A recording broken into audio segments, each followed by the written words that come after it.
Okay mga Lods, welcome back to another Lian de Guzman content featuring Lolito Go. Okay. Sino ba si Lolito Go? Okay, sabi dito ni Alvin Japet, trying to be a simp and white knight syndrome. Okay, pero si Lolito Go kasi, kung naaalala nyo yung kompositor ni Moira nung araw, siya yung may issue siya noon. So doon siya unang nakilala, hindi naman unang nakilala, pero doon siya nag-viral na una na as far as I can remember. Ngayon kasi, sumasawsaw siya dito sa issue na to. Hindi, okay lang naman sumawsaw mga Lods. Walang problema sumawsaw. Kasi nga, it's a very public matter na ginawa ni Vince and everyone has their 2 cents dito. Okay, ganun talaga siya. So, sabi ni Lolito Go dito, can anyone connect me to Lian de Guzman? Bakit? Hindi, mali. Bibigyan ko siya ng bigating abogado. Bigating abogado yan. Well, again, uulitin ko yung sinabi ko doon sa mga previous content ko. Yung ano kasi, yung rights ni Lian, hindi naman yan na nadi-disqualify just because hindi nyo siya gusto. Meron pa rin siyang karapatan. And unfortunately for lawyers, hindi kasi sila pwedeng mag-solicit ng client. Usually, may mga intermediary yan or may referral yan na tinatawag. Kaya nga sinasabi ko sa inyo, ako, marerefer ko yung mga lawyers ko kay Vince kung sakasakaling idemanda siya. Pero referral yon, sarili kong accord yon dahil of course trusted ko yung mga abogado ko. And si Lolito siguro meron siyang mga abogado na kilala na i-refer niya kay Lian. Ganon talaga yon. Turuan namin ng leksyon itong si Vince. Well, if you were to believe yung sinabi ni Fiscal EJ dun sa kaninang content natin,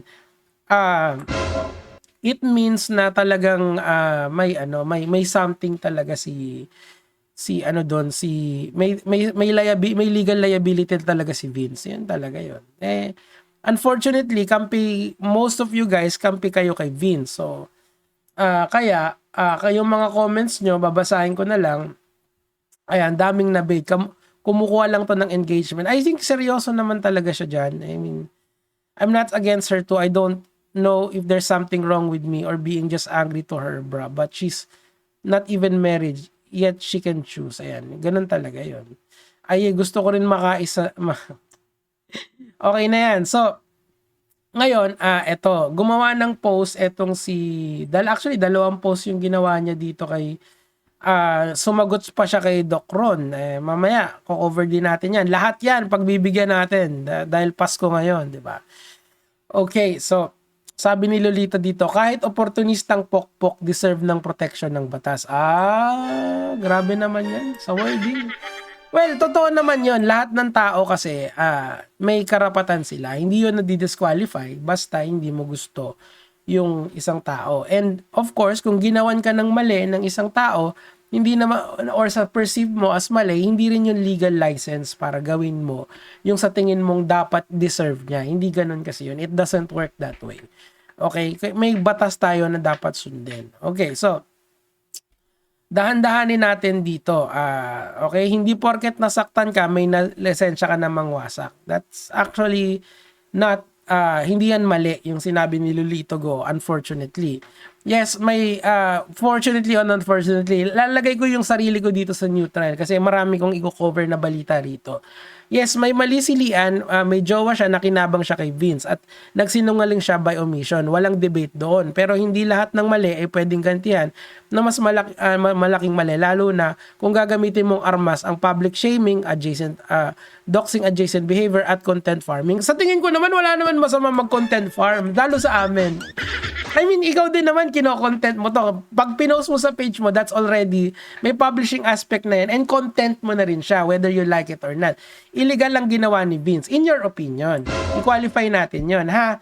Kasi hindi naman tayo batas para magsabi kung legal or illegal ang isang bagay. So, laging may caveat na ito ay isang opinion. Parang sa akin, opinion ko to. Ang nagpo-post ng private without consent ay labag sa Data Privacy Act. That's your opinion, pero it's not incorrect as well. Kahit ba ikaw mismo ang kausap, hindi ibig sabihin may karapatan kang i-broadcast sa buong internet ang message. Well, Totoo naman yun. Dagdag pa niya, cyber libel, harassment at unjust vexation, lalo na't malinaw ang intensyon na ipahiya, ibuli, wasakin ng reputasyon ng tao. Well, yan din yung sinabi ni Fiscal EJ. Unfortunately, nagko-connect-connect. Mali rin yung ginawa nung kaibigan, nung basahin ng maigi. Kung babasahin ng maigi ang exchanges, halatang leading ang questions ni ate girl. Feeling ko, trip niya si Vince. Oh, that's your opinion. At paraan ito na hindi para itama ang mali kung hindi sulutin si Guy. Ginawan pa ng issue Ginawan pa ng live triangle. Pero that's your opinion on the matter, sir. I would tend to respect that. Okay. Mali rin ang ginawa nung kaibigan kung babasahin ng maigi ang exchanges. Okay? Going back to Vince, yung video, kasi ito opinion to dapat kinwalify niya to as opinion. Pagpapadala ng gift na may laman screenshot ng pribadong obviously hindi closure ang habol niya, kundi premeditated humiliation. Well,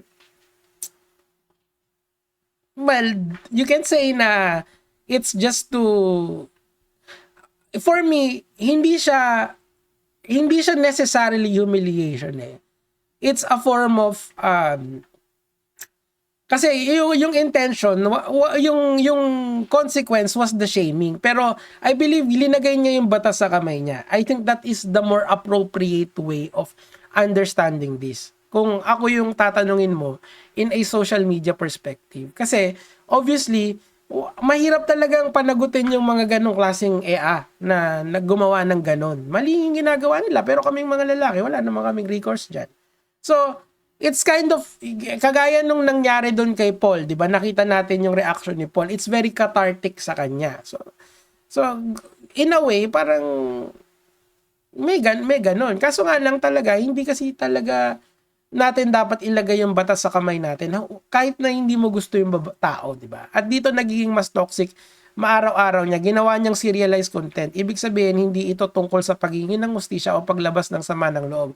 Ginawain niya to paglabas, may arc, may suspense, may audience, may likes, may shares, may validation loop, monetize, ang performative pain ang kanyang cloud chasing grip. Well, that's your opinion, sir. I-qualify natin yan as your opinion on the matter. Kasi, yung intentions kasi ni Vince, we cannot really know for sure. Hindi natin malalaman yun with 100% certainty. We don't know. Kasi pag ganito kasi, binavalidate mo yung pain nung babae. Tama, binavalidate mo yung pain ng babae for standing on the legal merits nitong case na to. Kasi yun yung mga nangyayari ngayon. Yun yung lumalabas na implication ng ginagawa mo. Pero, on the other side of the fence, si Vince naman, dina-downplay mo naman yung naramdaman niya rito. Kasi, kung ako yung lalaki dyan, mapapahiya ako dyan. Ganon yung feeling ko na as a guy na chinit on din. Ganon yung feeling nun. I don't know kung na-cheat ka na ever in your life, but I'm just saying na pwede kasi yun yung justification ni Vince kung bakit niya ginawa ito. May pain din siya. 'Di ba nga, kung naalala niyo yung mga content ko rito, 'di ba sinabi ko sa inyo na yung stages of grief, nasa anger pa lang si Vince. May nag-argue back sa akin na hindi, nasa bargaining na yan, bro. Pero ako, sa tingin ko, galit pa kasi tong tao na to I mean, no rational person would do that kung hindi ka galit dun sa tao, 'di ba? Or may halong bitterness, 'di ba? But these are all our opinion on the matter. Kayo bahalang mag-decide kung ano yung paniniwalaan nyo. Pero ito, i-qualify natin to as your opinion. Okay. This is not factual. And you are entitled to your opinion because this is a private matter as well. I am not disregarding this opinion. I'm just giving you the other side. Kung talagang hustisya ang hanap mo, may tamang proseso. That's correct. Kausapin ng tao, putulin ng ugnayan at magsampan ng reklamo kung may paglabag. That is correct as well. Mag-heal ng hindi ginagawang collateral damage ang dignidad ng iba. Tama. Sa tingin ko, mas maganda talaga na it was kept in private. Ganun naman talaga dapat yung mga private matters na ganito. Public shaming, siguro sa aming mga social media influencer, yung sagutan, hindi yan maiiwasan. Okay? Lalong na kunyari, debate on politics. Alam nyo naman, di ba, na marami kong kasagutan dito sa usaping political. understandable yon. Pero yung mga private matters na ganito, it should have been kept private. I think I will tend to agree with that. Kaso nga lang talaga, gets ko din naman on the side of the lalaki kasi since I am a guy as well, okay?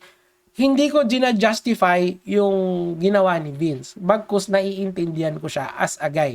Kaya nga, 'di ba, lagi kong sinasabi, Vince, kung idedemanda ka niyan, sinabi ko 'to, panoorin niyo sa live stream, panoorin niyo yung long format video na ginawa natin, 'di ba? Lagi kong sinasabi, kung ikaw ay idedemanda niyan, bibigay ko sa yung kinita nito mga video na to. I think 10,000 pa nga yung kinvote kong price doon. And I will refer you to my lawyers. Kasi that's everything I can do at this situation. Legally possible. And of course, kung gusto niya ng advice galing sa isang elder gentleman, elder gentleman talaga, pwede naman, di ba? So, ang point ko rito kasi, mangyayari yan, or at least may chance na mangyari yan sa mga buhay nating lalaki. And ang akin lang, alamin natin yung legal liabilities natin. I've told you so many times dito, may legal liability dyan si Vince, di ba? And sinabi na nga ni Fiscal EJ, ngayon, eto na si Lolito Go. Huwag kayong magalit kay Lolito Go. Kasi, yeah, of course, hindi naman natin maiiwasan na tawaging white knight or tawaging simp ang isang taong nagde-defense sa magandang EA. But, you know, these are all just the nature of the situation. Hindi pa rin na-disqualify yung rights nitong si Miss pangalan to Lian, itong si Lian, di ba? Okay, so ang ginawa ni Vince ay kabaliktaran. Pinili niya yung spectacle over substance. Pinili niya yung applause over accountability. Eto kasi yan, idol Palagay ko kasi mga Gen Z yan, and the Gen Zs are always exposed sa internet.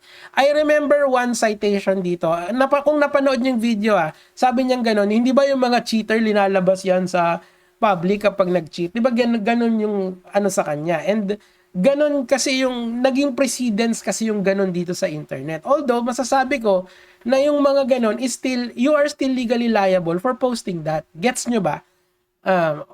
Again, lagi kong inuulit-ulit to sa mga content ko. Huwag nating ilagay ang batas sa kamay natin. Kung meron tayong nakita publicly, doon lang tayo magkomento. Yung mga private na bagay, labas tayo doon. Protektado yun ng ating constitution. Ganun talaga mga lords. Hindi rin sapat na dahilan yung nasaktan ako. Pain explains behavior, but it does not justify abuse. Ayun lang. Ang sakit ay hindi excuse para maging sadista. Ayan. I think this is already your opinion. Ang betrayal ay hindi free pass para maging cyberbully. Again, your opinion. Kasi nga, the intent of Vince, we will never know that. For sure. For 100% certainty. But of course, this is what I've learned dun sa shoutouts kay Dalawang Sentimo at saka kay Attorney Du. Yung justice kasi natin is just yung law kasi natin is just an approximation of justice, meaning to say it's not exact. Kaya nga tayo pumupunta sa korte para timbangin kung sino ba sa kanila yung mas matimbang. So I would not say na sadista and cyberbully. I am just saying na ginawa niya yon because in my understanding of human psychology, there was anger involved, di ba? You can debate me doon kung gusto nyo anger, that's dyan sa baba, pwede nyo sabihin anger, denial, bargaining, bahala kayo kung paano nyo i-frame yon. Pero that is my understanding of the situation, di ba? Galit yung tao felt betrayed ginawa niya. But then again, meron pa rin siyang legal liability doon. Okay? Parang ganito lang. Marami kong kagalit na tao sa social media, lalo na sa politika. Pag sinuntok ko yung isa doon, meron pa rin akong mali kasi nanakita ko Ganon lang din yung nangyari kay Vince. Kaso yung suntok niya in the form of a surprise Christmas gift na nag-enjoy naman tayo lahat panoorin. Huwag tayong maging plastic.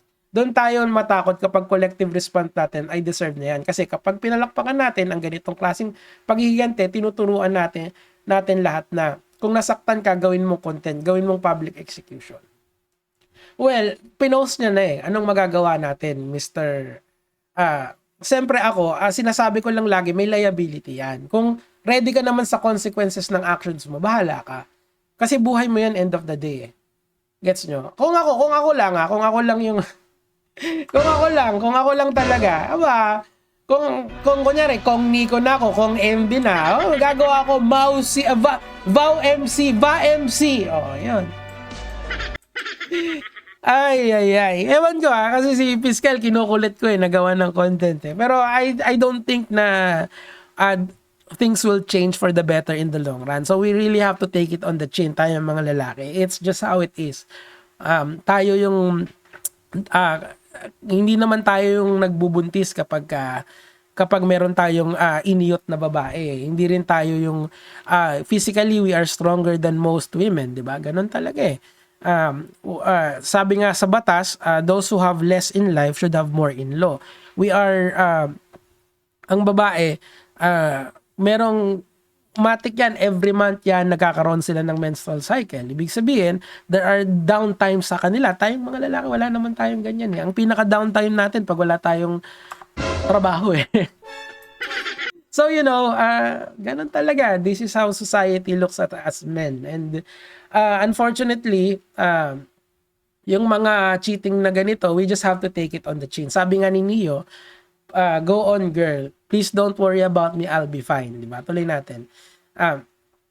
Not justice, not empowerment. That's mob entertainment disguised as moral righteousness. Okay? Dalawang bagay ang pwedeng sabay na totoo. Mali si Lian, mas mali ang ginawa ni Vince. Okay? At hindi natin kayang i-hold yung dalawang idea na yan ng sabay, then we're not seeking the truth. We're just choosing sides of dopamine. Wow. A very classic ang atake ni Kuya. Kung ganito ang tamang paraan ng paghingi ng redress, hindi lahat ng sugat ay kailangan ipakita sa timeline at hindi lahat ng kwento ay kailangan ng audience. Some pain should be healed, not uploaded. I tend to agree with dun sa pag-upload, pero ano bang gagawa mo? Na-upload na. Eto na. Huling post tungkol sa issue. Sabi ko nga sa iyo, gatas na gatas to Pero ang akin lang talaga, iniintindi ko rin si Vince kung ano yung ginawa niya. But then again, hindi pa rin siya justification. Yun yung sinasabi ko May legal liability pa rin siya. Okay, ganun talaga. Okay, I got in touch with Lian. Nakausap ko na siya personally at mas lalong tumibay yung paninindigan ko na siya ang argabyado dito. Everything was planned from the start. Obviously, it was. I won't go to details dahil in the coming days, sa korte na sila magtutos. Yan talaga, Vince. Kung may maitutulong ako sa'yo, I can refer you to my lawyers. Okay? Yung mga lawyers ko, hindi ko pa naman nakakausap yan in relation dito. Pero, kung sino man yung kukunin mong abogado, I can donate some money to you. Kasi nga, it will go there. Ganun talaga, tol. Ganun talaga. Promise ko sa inyo. Na-experience ko na rin yung kasuhan from both ends. And eto, ripe for the picking yan. Pero sa mata ng batas lamang si Lian. And am I enabling cheaters? Of course not. I believe they deserve punishment and karma. But I maintain even cheaters deserve due process. No! Mali yung sinabi mo dyan. Everyone has rights, fundamental rights. Hindi mo kailangan i-highlight yung pagka-cheater niya. Hindi ko gusto yung framing mo dyan, di ba? Ang akin dyan, lahat tayo may due process. I advocate against EJK, nako. Umiiwas na nga ako sa politika sa ngayon. Dahil mahalagang sangkap ng isang malusog na demokrasya ang due process. Okay? Isang buong bayan tayong naniwala sa social media mob justice at Tulfo brand of justice. Well, in fairness naman sa Tulfo brand of justice kasi, yung mga nagrereklamo doon acceded na i-cover yung storya nila. And sinasabi naman lagi nagtatanong naman lagi ang RTIA kung gustong sumagot ng complainant. Pag hindi sumagot yung complainant, edi hindi. Ganun lang yon, di ba? So I don't know ba't kailangan mong ilagay si Tulfo dyan. Kasi ako, okay sa akin ang ganyan kung lalong-lalo na kung magkakaayos naman agad-agad. Like for example, nireklamo mo si ganito, tapos nagkaayos kayo doon, edi good. Tapos na. Pero I get it. Kahit anong mangyari naman, extrajudicial naman talaga ang ginagawa natin when we post. Doesn't matter kung sa Tulfo mo i-post, kung sa So kung sa page mo or sa page ng kahit sinong influencer, it's just that how it goes. And I'm and that's what I'm trying to warn people against. Okay lang na hindi magalit na magalit kayo sa akin. I understand where all the hate is coming from. Someday all the hype will subside, matatabunan nito ng bagong issue and I will be vindicated. Well, that's the social media loop for you. Hindi ito kampi sa cheater, far from it. Kakampi ko ito sa basic human rights, constitutional rights, due process. 'Di ba? Ganun talaga. Kahit hindi nyo gusto yung tao, may due process kasi talaga. You don't know what it means until you're receiving the end of the human rights violation. Meron akong quote dito eh. It's, nakalimutan ko na eh. Pero it's along the lines of kapag sa'yo na ng, ayun yung, it's justice when you're doing it to others, but it's injustice when others are doing it to you. So, ganun lang talaga. Halimbawa, marami sa inyo nangungutang. Skip na natin yan. Kasi yan eh, nagbibigay na lang siya ng example. Pero we get the point. Update. Ito na. Lin has already confessed to his boyfriend. Napatawad na rin siya nito. Pero hindi ko gets eh. Bakit hindi na lang sila tumawag ng sabay? Why is it that kailangan pang hiwalay? Kasi kung tumawag naman siguro siya, I think kung doon sa idea na yon, sana na-quell yung anger nitong ni Boy, kasi I believe talaga that it's righteous indignation yung nangyari dito. Kung may depensa yung lalaki, it's that. Kasi ginago ko eh. Wala kang gagawin? Gets ko eh. Hindi mo kasi ma-explain yan. Number one, kung halimbawa bading ka, hindi mo ma-explain yan sa sarili mo eh. Wala akong tinatawag na bading dito, nagbibigay ako ng example Or halimbawa,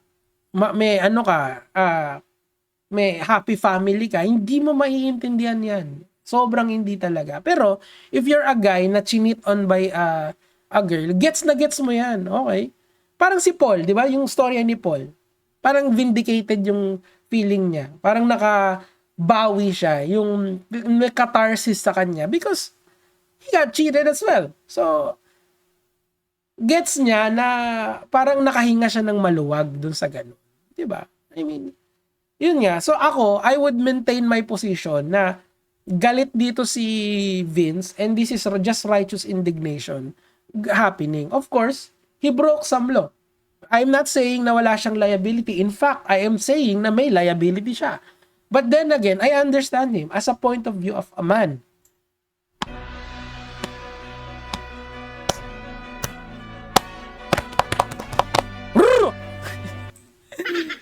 And he is supportive the idea na ituloy ang kaso. Ironic ba para sa inyo? Well, I can only explain for it. I cannot understand. Mahal niya yung babae. Love does not really should not be parang hindi naman to hindi naman mahal mo yung babae, so alam niya yung pagbibigyan niya. Don't be fooled sa mga quote card na umiikot sa mga ibang lalaki. Di umano you have been cheated as well. Walang ganon. Gawa-gawa lang yun ng unscrupulous content creator na hindi kayang gumawa ng patas na content. In fact, by believing then, talaga? Commit a crime circulating this information. I am not bothered kung 94% ay hindi pabor sa akin. I've got used to that. That's the bitter pill I swallow. Okay, so good job. So, ano ang moral nito? Lahat tayo ay may karapatan miski hindi natin gusto yung tao. And si Lolito Go is just advocating for, I believe, due process. So, mamaya i-content natin to Lolito Go versus Doc Ron. Tingnan natin kung ano ang magagatas natin dito dahil itong issue na to ay gatas na gatas. Yun lang naman po yung sa akin for today. Gega mga lods.